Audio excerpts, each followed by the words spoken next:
Okay, so this is going to be a tutorial for exercise 4. We were looking at this example, and we're going to be recreating a similar type of layout using the same techniques that were used to complete this type of layout. So we're going to be compositing an image within another image and applying some sort of background and the addition of a logo. So I've already mocked up what our image is going to look like. We're going to do a few different things, but maintain the same sort of idea. So this is what we're going to be doing, and these steps are going to kind of show you how to arrive at this sort of solution. So all the images are in the Drive folder. They're listed as images. You can go through them. We have hands, we have a logo, we have a sandwich, and we have a background. So first things first, we're going to open up Photoshop. We're going to start up here a new file. And in this new file, we're going to start a document that is 11 wide by 17 inches with a resolution of 300 dpi. We're going to maintain an RGB color space, and our background can be transparent. That's okay. So we're going to create that. And this is what we should see. So it's just a completely blank document. We have our layers over here. We have all of our tools we'll be using. First thing to do is to bring in our background layer. So I'm going to go to File. I'm going to go to Place Embedded. And here we are in our Images folder. Open that and bring in the wood background. I'm going to hit Place. So before it actually places it, puts it on the document, and I need to size it to fill my document space. So I'm going to hold Shift, and I'm going to expand the background. Okay. And as I'm holding Shift, it's going to maintain the proportions of this particular image. I don't want to just move it without Shift because all sorts of things can happen. So I'm going to hold Shift and make sure that it is proportional.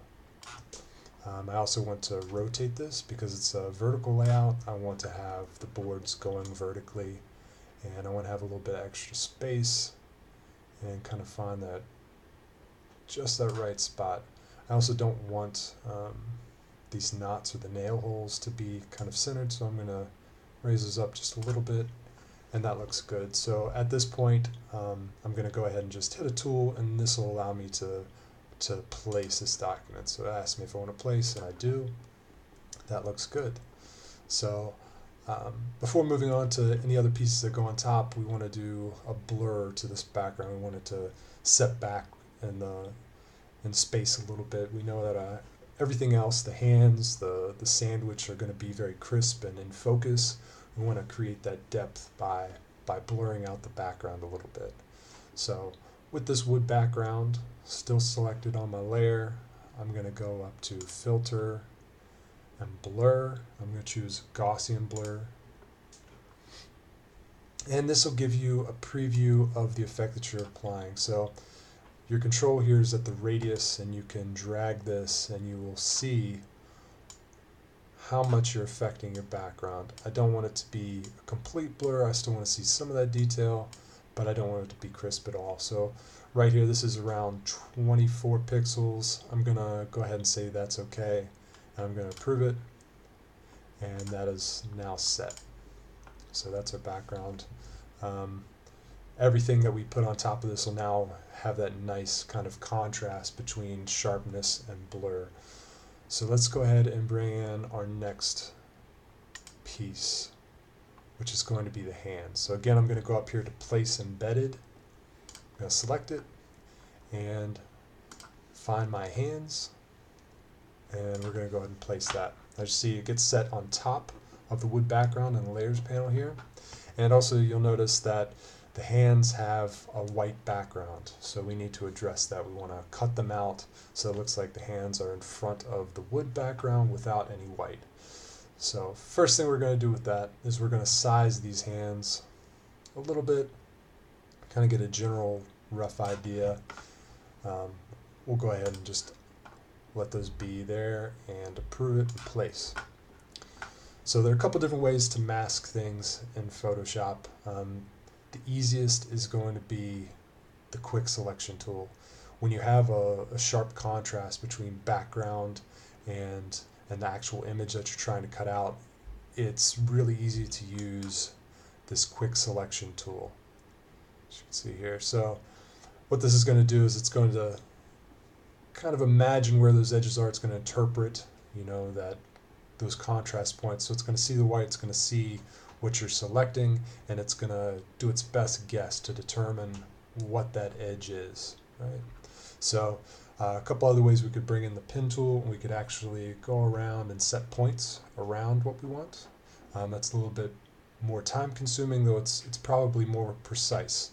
So once we start making the selection, we're going to have to go back in and fine tune, and we're going to go over that too. But so once you have your quick selection tool selected, it automatically is set with this positive mark within the brush, and that's fine because that means that we are adding a selection. If I were to hit Option once something is selected, that'll allow me to take out selection. So this section here is now minused from the selection, and the only thing that's within that is actually what I'm selecting. So I want to select all the hands, so I'm going to make sure that's chosen. But if I were to get a little bit outside, like here, I can always hit Option, kind of deselect that white space, and it'll snap back into place. So now I want to carefully kind of go through and just pick all pieces of the hand. I'm just tapping where it didn't quite pick up where I want it to. I'm going to click and drag on the larger spaces. I'm just going to make sure that everything that I want is included. It's fine if it's a little outside and into the white. I can always remove pieces easily, but it's really a lot more work to add something. So I'm just taking a quick look here. I can see the selection is pretty good all the way around. Now what I'm going to do is I'm going to go up here while the quick selection tool's already chosen and I've made this selection. I can look right up above, up here at Select and Mask. Now this is going to give me a view of what my selection looks like and have different ways to preview this. So I can set it on different color backgrounds. I can outline it, and I can see it on red. This will kind of overlap in some areas and kind of give me a sense of how jagged or smooth or crisp the selection is that I've made. And below that, we have the ability to kind of fine-tune the selection too. So if this were a softer, blurrier image, it might be better to feather the outline. Now this would kind of emphasize the type of image that it is, but in this case it's a very crisp set of hands, so I want a rather crisp outline. But if you look closely, I do have like some jagged areas, and I'm probably going to want to clean some of this up after I make my selection, but I can do a bit now by simply setting a little bit of smoothing to it and just a touch of contrast. And if you could see that, that helps just kind of soften things and create more contoured lines. So kind of looking around, and then in these larger sections what I can do is I can use the brackets button to either enlarge or shrink the brush that I'm using, which is also up here.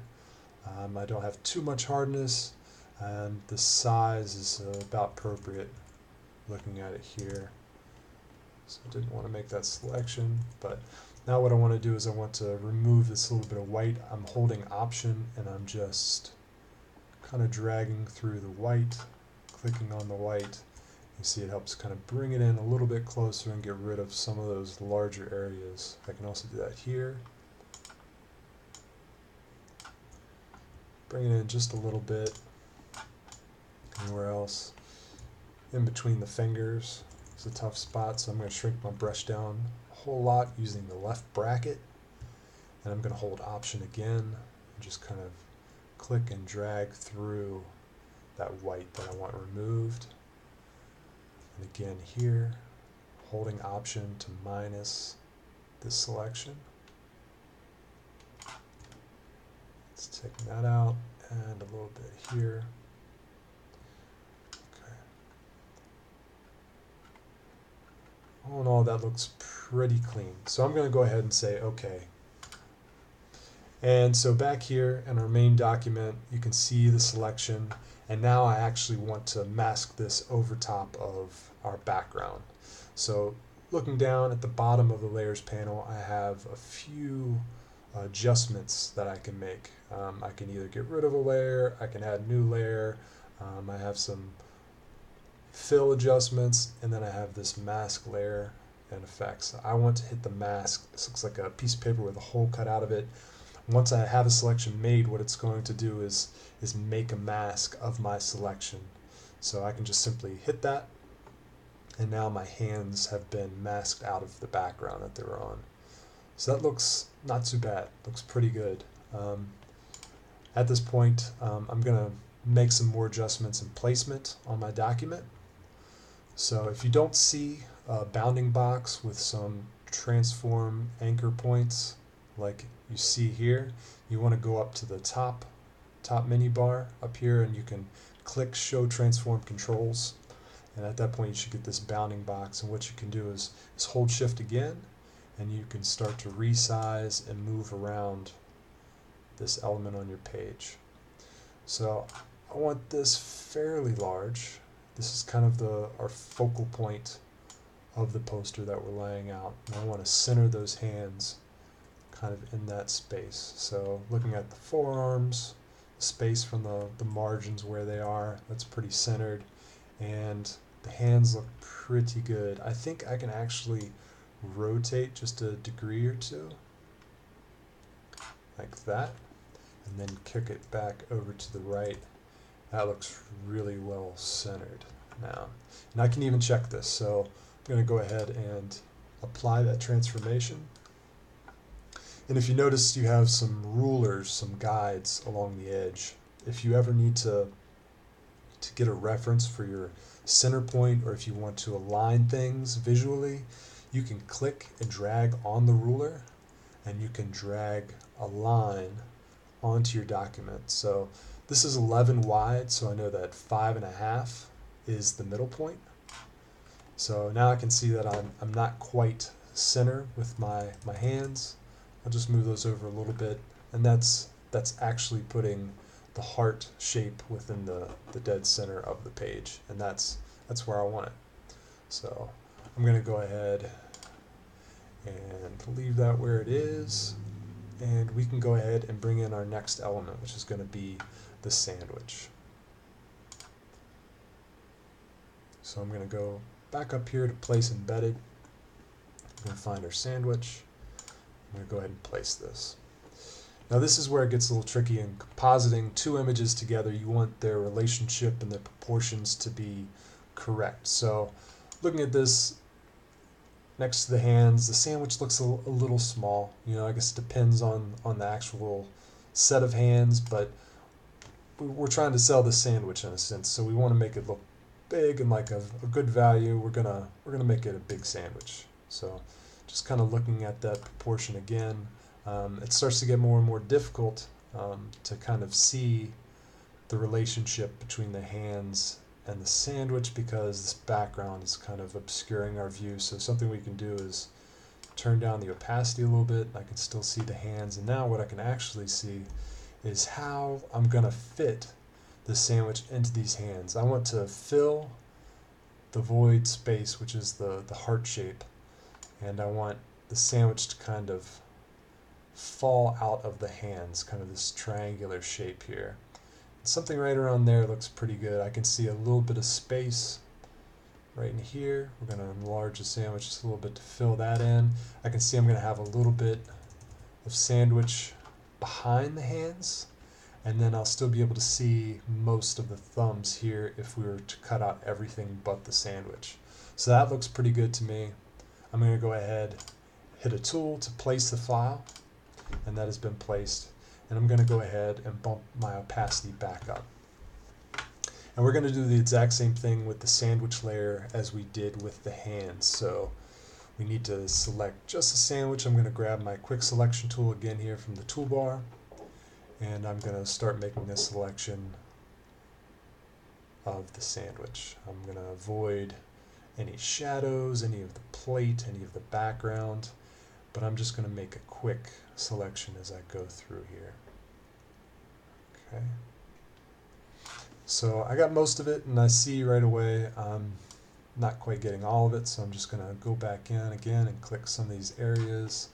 And as you can see, it just assumed that I wanted to select the whole thing because I was selecting so much of it. And this sometimes happens with fine-tuning and the selection tool. It's not perfect. So at this point, what I could do is I could go to select, and I could deselect the whole thing, and I could start over with the selection. Additionally, what I could do is I could hold Option, and I could select everything that I don't want. So that's going to be the gray background all the way around, making sure that I include the edges. This isn't what I want, so I'm going to roll over all this stuff. As you can see, it starts to snap back to the color and of things that I do want. So just going to pick out these shadows, say no, don't want that. And any space where it might have missed, I'm just going to click on it. So you can see I still have the plus now. I'm not holding Option. I can just hit here. It's going to grab that little bit there, maybe that little bit over there. And I need to get rid of this little bit of gray up here and catch this edge of the bread on the bottom right. A little bit of tuna. Okay.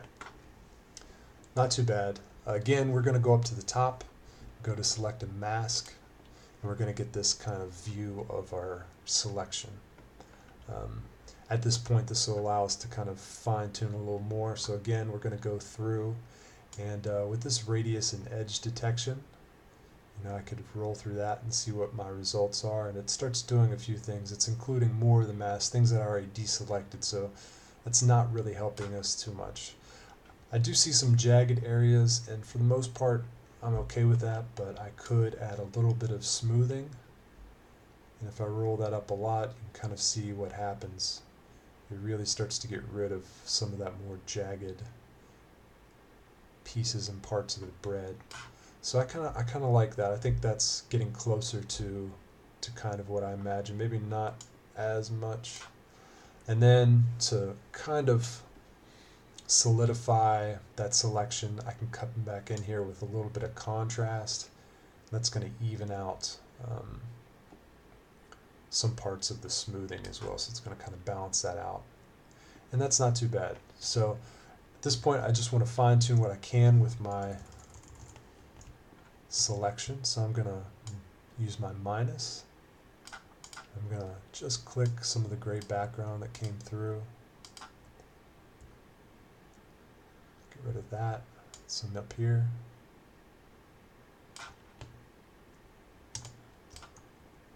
A little bit up here. And then I also caught some behind this lettuce. So I'm still holding minus. I'm just kind of running inside the area that I don't want. Looks pretty good. A little bit down here. And a touch over here. Great. Up a little bit more over here.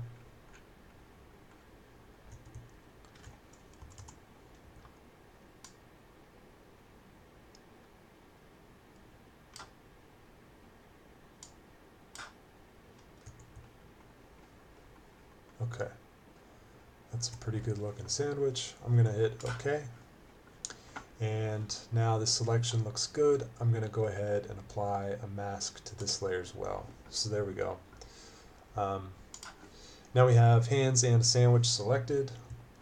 And at this point, we've started to create this relationship. And what I really need to do is to kind of merge these two as far as color and lighting intensity. If you look closely at the sandwich, you can see it's definitely photographed under some brighter conditions. The hands and the sandwich do not match as far as lighting goes. So we need to make some adjustments to kind of bring those a little bit closer in relationship, so that's more believable that this set of hands is actually holding the sandwich. So what we're going to do, we're going to play with the tuna sandwich first. So that layer is selected, my tuna sandwich. I'm going to make sure that my artwork is actually selected. So I want to click the left-hand box that actually contains the artwork, not the mask layer. And I'm going to go up here to Image, and I'm going to go to Brightness and Contrast. And I'm going to go ahead and bring the brightness of the sandwich down a little bit, just so it starts to look a little bit more like the lighting situation on the hands. As far as the contrast goes, it can't be too contrasty, it can't be too dull either, so somewhere kind of in the middle is where I start to see the similar shadows and lighting intensity that are already existing on the set of hands. So somewhere right around there looks pretty good. So somewhere pretty even as far as contrast goes, and I've kicked the brightness down quite a bit. I'm going to say that's okay. Additionally, I want to make adjustments to the hands, so I'm going to go ahead and select that layer, and again selecting the artwork of the hands. I'm going to go up here to Adjustments, and I'm going to hit Brightness and Contrast for that. I'm going to bring the brightness down just a little bit, get some more of those flesh tones kind of popping out, and let's see what we can do with contrast. Just add a little bit of contrast, a good bit of contrast. And now you can see our shadows and our highlights on our hands are starting to match the shadows and the highlights on the sandwich. This is more even looking overall.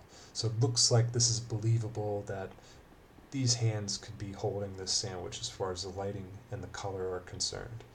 So I'm pleased with that. I'm going to go ahead and OK that.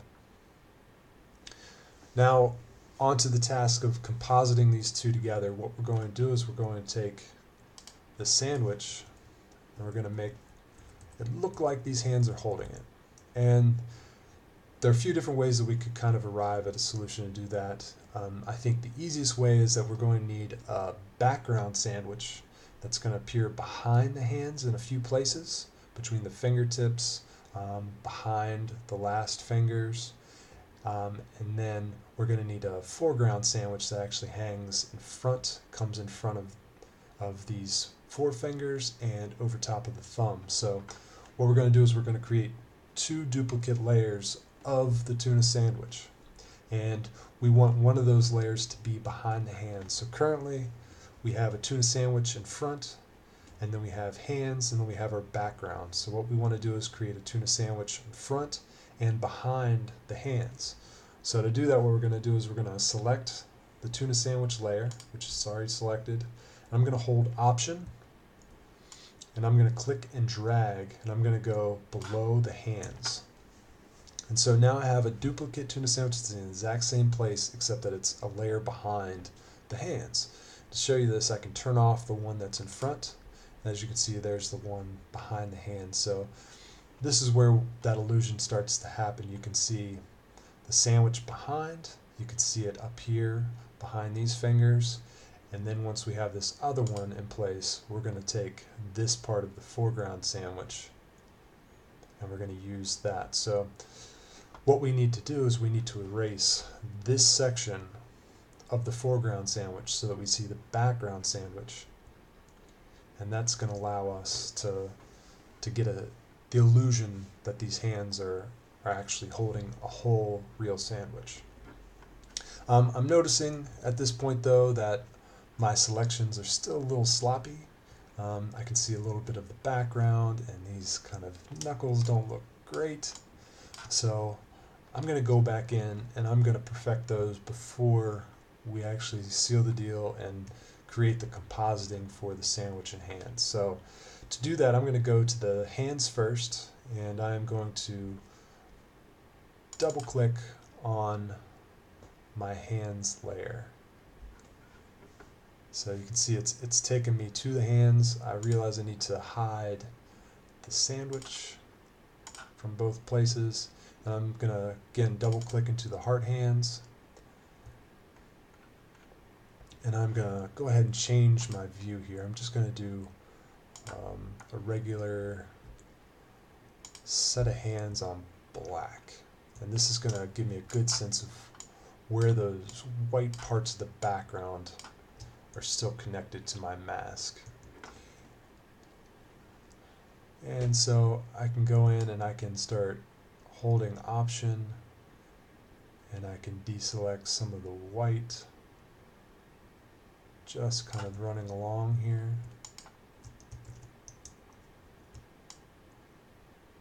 And I could go through and just fine tune everything and just get rid of that little bit of white all the way around. This can be time consuming, but it really does make for a much more believable and consistent looking finished product. This. Additionally, what I could do is I could double click into my hands, and I can make adjustments here.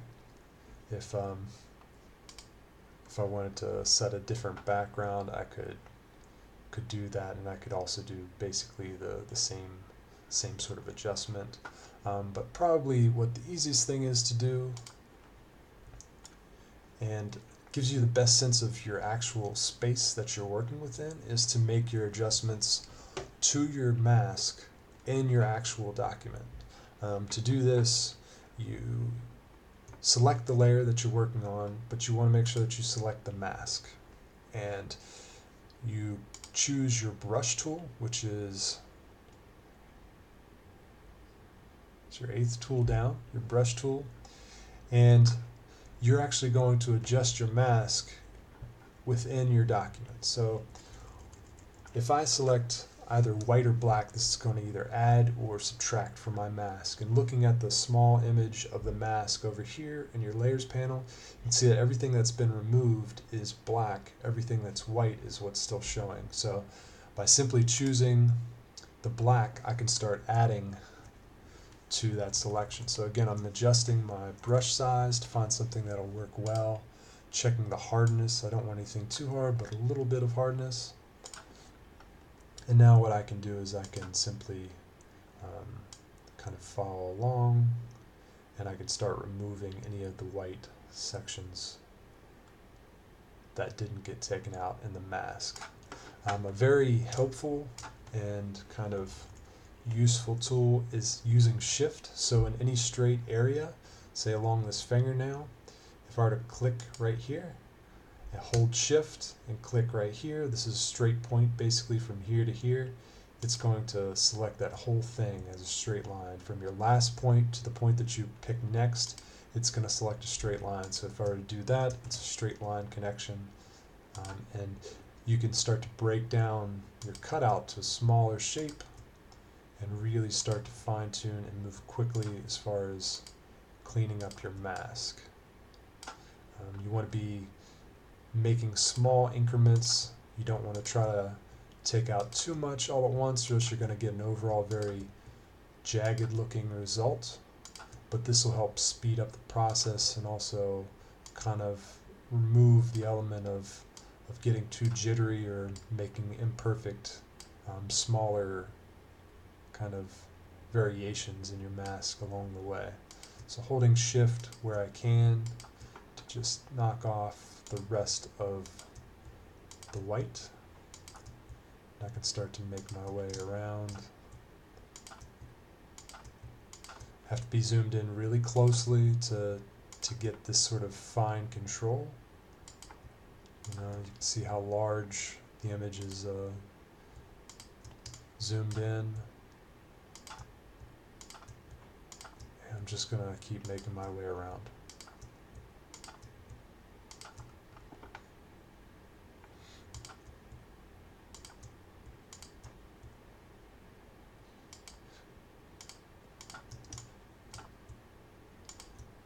And occasionally you will notice also where there might have been imperfections that you didn't notice on a larger selection. So this gives you the opportunity to really go in and fine tune and clean up from the previous quick selection that you did initially. Most of this looks really good. See, that side's done. I might ease this. This doesn't make as much sense as some other parts, so I might just kind of smooth that out. Some of the knuckles look a little sharp. I might round those over. Again, I think this is another finger back behind. I might just ease those a little bit. Just take out a little bit of the white from the previous mask.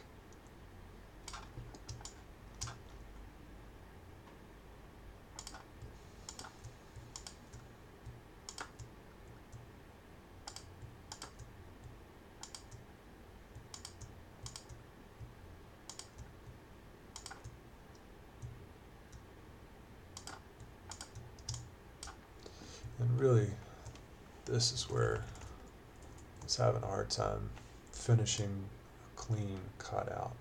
So I'm going to go in really close, make my brush really small, and just start taking out all those last little bits of the background. So it's just the fingertips.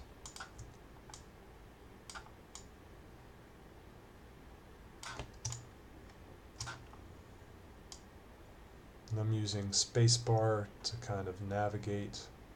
If you didn't remember that, you can just hit spacebar and you can drag your screen around, move to your next piece. You don't have to zoom in and out too much.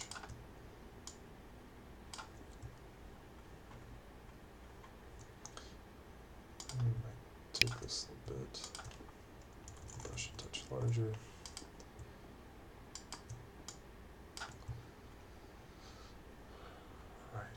This is far from perfect, and you can spend some more time on it, but I'm pretty pleased with that. So I'm going to go ahead and add back in my sandwich, and I'm going to go ahead and do the same thing with my sandwich.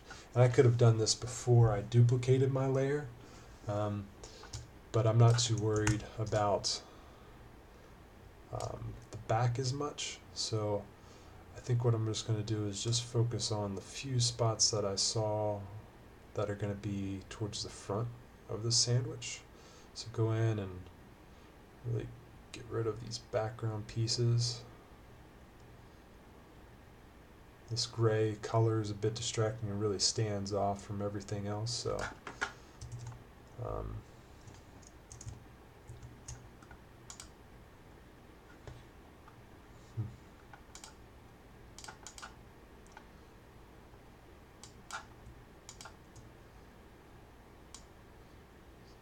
do that here. I was on the wrong selection there. I need to select my mask. So go in, just get rid of that bit of gray.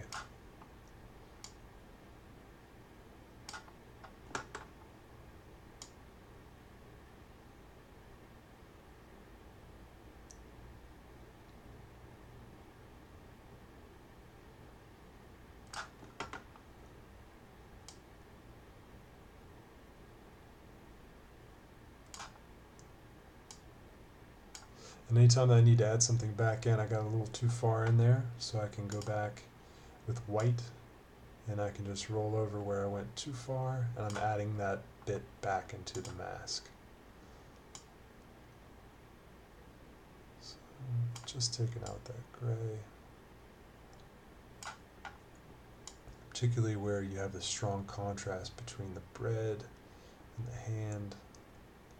You really want to make sure that that looks like it's just natural and there isn't some sort of weird outline on it.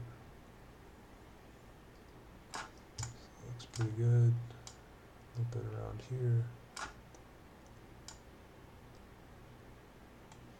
I can even kind of add a little bit of detail if I want. You know, it kind of got rounded and kind of perfected in the original masking, but if I just take out a little bit here and there, it actually looks like texture of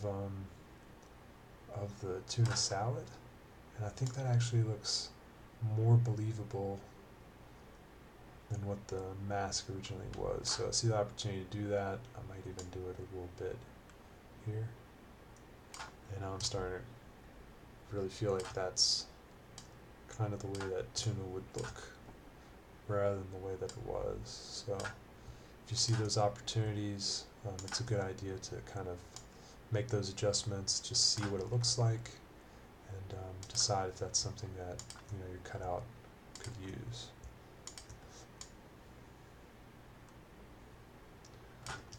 So again, this is more in the foreground, so it probably is even more important to be more precise and make sure that everything is nice and clean before you move on to your compositing. So you should really take your time and be very detail oriented and look at all your edges, the way that your artwork has been selected and cleaned up. It might seem like a minor detail, but it really has a giant impact on the end result and the believability and craft of what we're doing. So, I don't know, that's pretty close. I think a little bit more up here.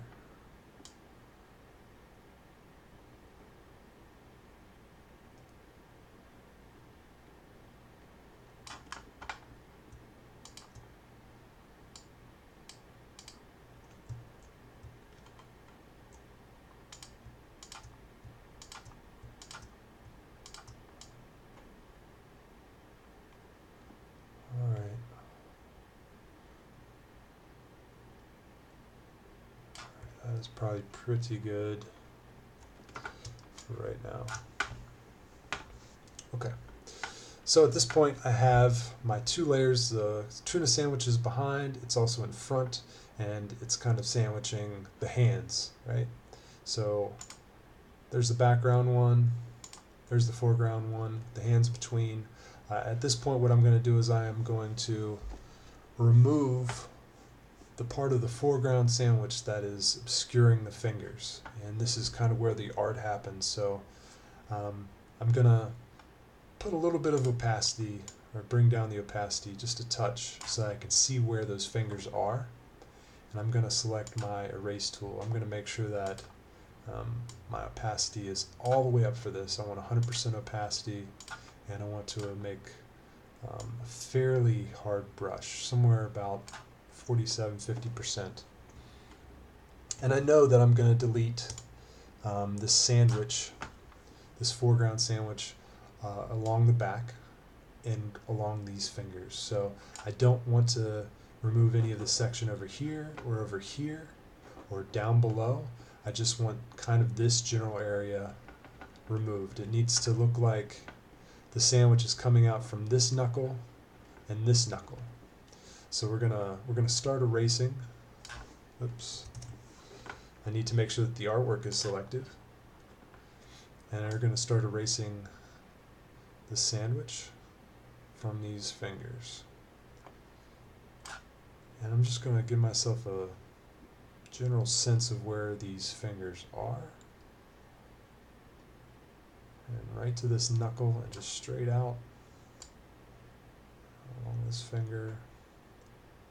Across here, along that knuckle and straight out. So at this point I'm going to go ahead and turn up the opacity and kind of see how this is looking. So yeah, so now I can go ahead, finish erasing this topmost sandwich here.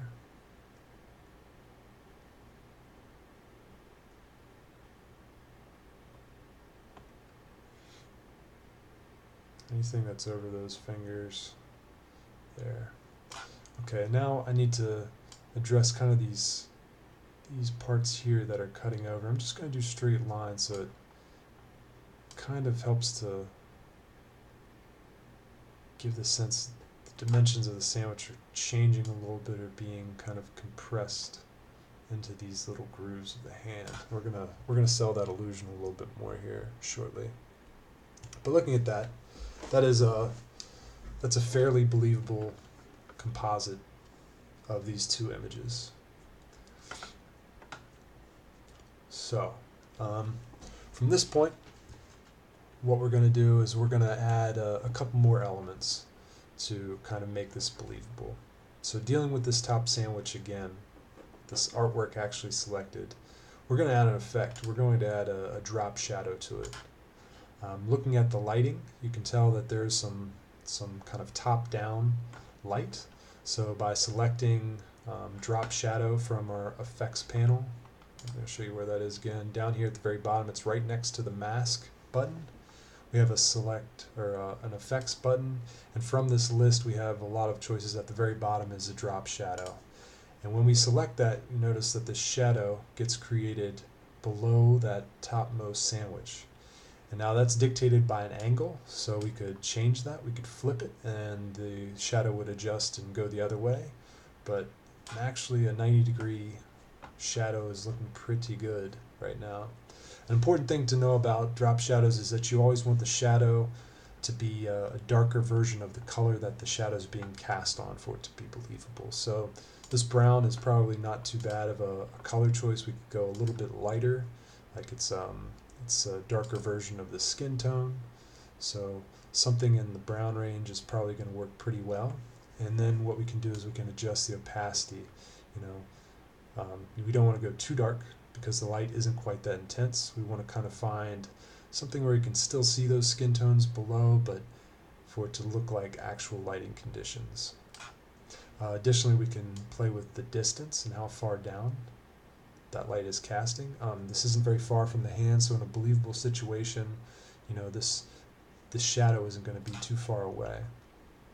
Also, this light isn't super close, so we aren't going to have a very defined edge to our shadow.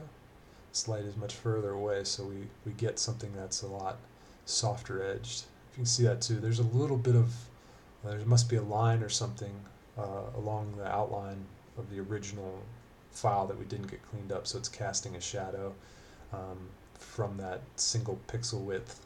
I can't see it otherwise. We can go back in and clean that up. So if yours has a similar situation, we can go back into that sandwich art and just erase that one pixel on the outside of it. But it looks like if we don't have too severe of a spread that we don't even notice it.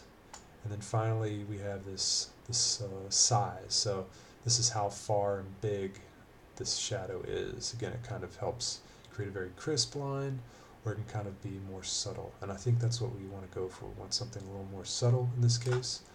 So I think that's quite appropriate and really adds something to our composite. It starts to make it look even more believable. It's really creating contrast between the hands and the lettuce and everything else that's in this. So looking at it without, looking at it with, you really get a sense of what that illusion is doing for our composite overall. So I like where that is. I'm going to go ahead and OK it. And we're getting really close to having a really fine kind of composite here. One more thing that I want to do is, now looking at it, if we have this sandwich that is casting a shadow below, we should probably have some sort of shadow along the top section where the fingers are overlapping the sandwich. And there's a couple ways that we could probably do that too. One of the easiest things is going to be using the burn tool. So that is right here. It's a shape of a hand, and you might see what looks like a paddle, which is the opposite, which is the dodge tool. And what these are kind of relics of actually developing film in a dark room. So burning would be concentrating light onto photo paper to continue exposing a section of your photo, and the dodge tool would be like blocking a certain amount of that light during the exposure. So burning is going to make the exposure of wherever we're using it, kind of like a brush, like any other thing. It's going to create more exposure on that image, whatever it is that we're burning in, and it's going to make it darker.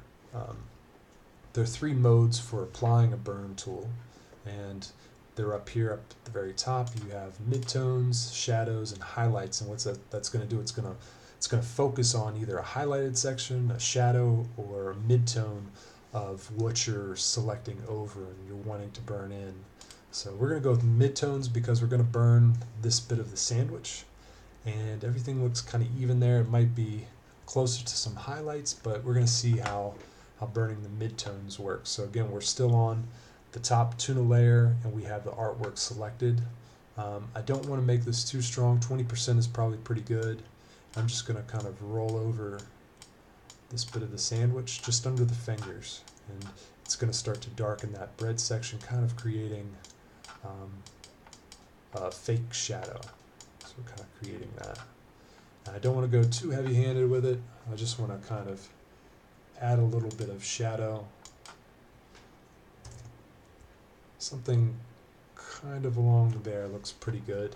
And additionally, what I could do is I could go to the hands, and I could add a little bit of a shadow around the fingertips, right? So maybe even in that crease a little bit. And this would be all the more reason to go back and make sure that my selection is really clean, because as you can see where I haven't cleaned up this selection too much, I still have this white outline. If that were gone, this illusion would look even better. So I just burn in the fingertips a little bit, make it look like not as much light is getting through there. And at this point, that looks really quite believable to being an actual hand holding this sandwich. So at this point, I would call that done and move my guide out of the way. And we're going to start to bring in our last couple pieces. So if you go back to File and Place Embedded, there is a Panera logo, so we'll place that. And we're going to keep that centered. The size is good. This is coming in as a PNG. The background is already cleaned out. There's no need to actually mask anything. So this is as easy as placing it, positioning and placing. And that looks good where it is. And now we need to think about type. So we've already worked with type in Illustrator. It's much more robust for adjusting and creating good looking type. So I'm actually going to make my type in Illustrator. So I'm going to jump over to Illustrator. I'm going to make a new file, and this can just be 8.5 by 11. It really doesn't matter. We can always resize things. I'm just going to start typing here. So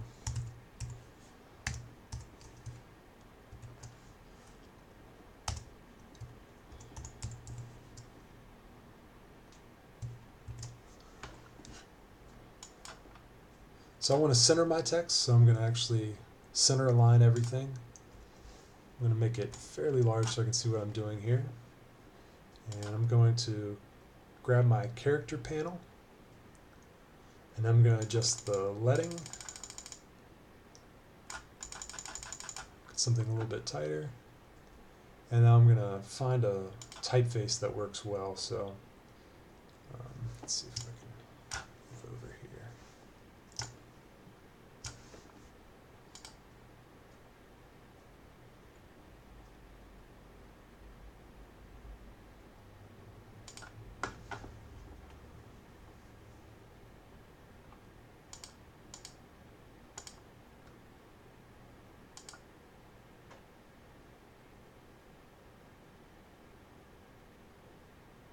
This is a new option in the latest Illustrator where it actually live previews your type. So this is the first time I'm actually seeing this, but it's kind of a nice feature. So I want something bold that works well for a headline. This is the only type that we're going to have on here. I want something bold, something that's well balanced. I think I just found it. I like this Nor'Wester personally. You can feel free to choose anything that works well for you. I also know that I want this type to be white. So before bringing it over to Photoshop, I'm going to make it white. Looking at the leading, that adjustment we made is pretty good. I think I'm going to go ahead and fine tune some of this tracking and kerning though. I'm going to bring in the A. So bring that in a little bit.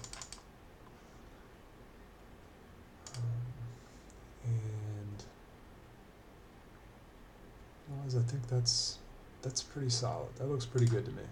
So it's selected. I'm just simply going to copy it. So Command C, and then I'm going to go back to the Photoshop layer. And once in Photoshop, I'm just simply going to paste, so it's going to be Command V. It's going to ask me how I want to paste it. I do want to paste it as a smart object. What that interprets it as is still vector artwork, so I have the ability to resize it before committing to it being any particular way. So there's our artwork after I place it. And now I can size it. So again, I click on the Show Transform controls up at the top left if you don't see them. I'm going to hold Shift, and I'm going to size this. And I want to find the general center. Looks pretty good to me. And that's where I'm going to leave it. I want to make sure that this layer is up top too. It came in on the somewhere in between. I want it to be on the very top. And one last thing also, I think I'm going to add a bit of a shadow to the type, kind of set it apart of this background.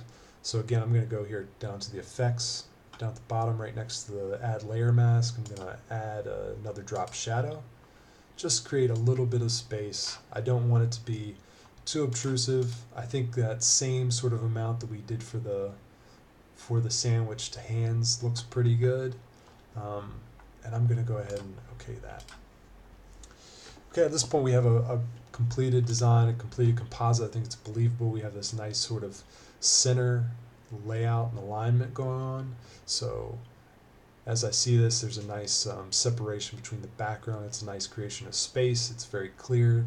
These three things read very clearly as far as hierarchy are concerned. So overall I'm pleased with the way that this turned out. So at this point, I want to save my file. I should be saving it all the way through just in case something happens. But I want to save this file as either a TIFF or a PSD file. So either Photoshop, which is a PSD, or a TIFF file.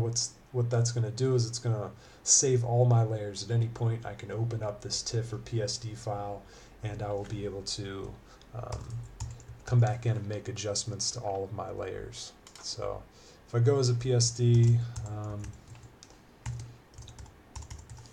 and just call it whatever I'd like, I'm going to save that to my desktop as a PSD, saved, okay. And then additionally, what I want you all to turn in is going to be a JPEG version. So this is going to be a flat rasterized version of your file. So what you're going to do for that is you're going to choose Save As well. And instead of Photoshop or TIFF, you're going to go to just JPEG. You can use whatever file name, whatever your last name is, and then if you can add Exercise004 after it, .jpeg, that's what we'll be turning into the drive folder. So I will save that, and this gives you an option of the quality of the JPEG that you want to save. Go ahead and save it to the highest quality. It should be quality 12 maximum. It should give you a file somewhere around 5 megabytes. That'd be fine. So go ahead and save that. And so here are the files that we completed. There's our ad. So hopefully yours turned out something like this, hopefully even cleaner around the cutouts.